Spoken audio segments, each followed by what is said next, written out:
Hey, good morning, Southwest Florida. I'm Fox 4 meteorologist Trent Eric. After some much-needed rainfall moved through town over the weekend, that same cold front is now moving to our south. As it does so, it is leaving behind it some cool, comfortable conditions and much drier conditions here on the storm shield radar here this morning. Let's zoom it out across the state. You can see a little false return showing up. Otherwise, that's about it. But over the weekend, this is a 48-hour Doppler radar estimate. And most of the really heavy stuff stayed just offshore of Collier County, but did push onshore there from Naples towards the turn I-75, prompting a couple of severe thunderstorm warnings over the weekend. And you can look at these estimates, and there were areas here along the coastline near Naples that picked up about 2 to 2.5 inches of rain. And then farther off to the north, the rainfall total is a lot less. We're talking about a tenth to a quarter of an inch in many locations. So as we step back and take a look at what's behind the front, 64 degrees in Punta Gorda, very comfortable with the north wind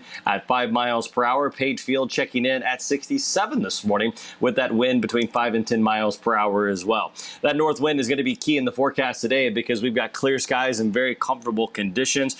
Naples is checking in at 70, one of the warmer locations on the map, and Immokalee at 64 degrees. We're about 10 to 15 degrees cooler this morning in many spots than we were this time yesterday, and it's all thanks to that shift in the winds behind the front. It'll be between 10, gusting in the mid-teens later on today. But the biggest thing you'll notice besides the cooler temperatures is the drop in humidity. We've got dew point values in the upper 50s to around 60 in Cape Coral, Fort Myers, and Punta Gorda. And as we look at the day ahead, all sunshine, 85 degrees will be the high. Our average high this time of year is 87. So for the first time here in a while, we have got a day with sunshine where we're actually below normal. So that cold front's moving to the south. Behind it, high pressure building in, and the predictor model showing that north wind continuing through this evening. Now, I'm going to stop this for tomorrow morning about sunrise and watch what happens here with the wind out of the northeast. That's going to start bringing in a little more moisture as the humidity starts to creep back, but also it's going to allow our temperatures to climb up in the upper 80s.